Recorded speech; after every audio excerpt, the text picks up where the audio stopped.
Hello, my name is Britton Jensen, and the article that I'll be presenting on today is titled, Getting Value Out of a Middle Market Investment Banker. Now, the reason that I chose this article is because I myself work at a middle market investment bank, and so naturally this article and this topic intrigued me. Now, if we go ahead and move on to the second slide of my presentation, we'll go ahead and discuss what middle market investment banking looks like. Now, investment banks offer a variety of services such as helping companies with debt financing, equity financing, or mergers and acquisitions, otherwise known as M&As. For this article, we will focus solely on the M&A process.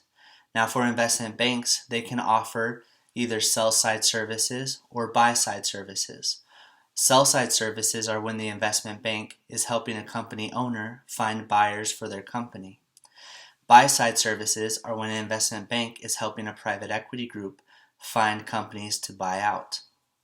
Now, these middle market transactions typically range from $10 million to $500 million. Now, if we go ahead and move on to the next slide, we'll go ahead and discuss the specifics of this article.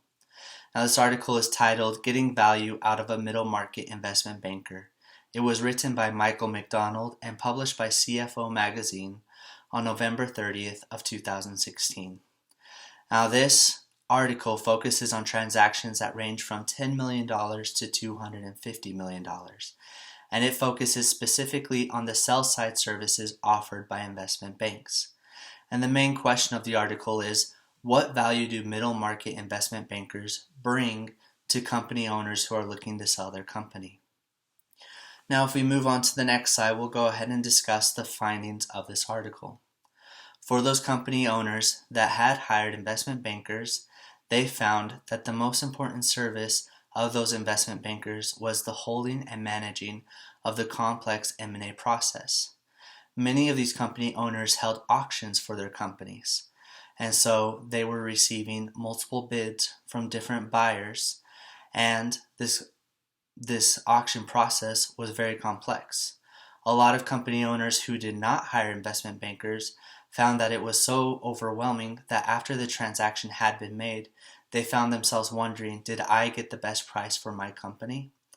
For those company owners who had hired investment bankers, they felt certain that with the expertise of the investment banker, they had received the best price for their company.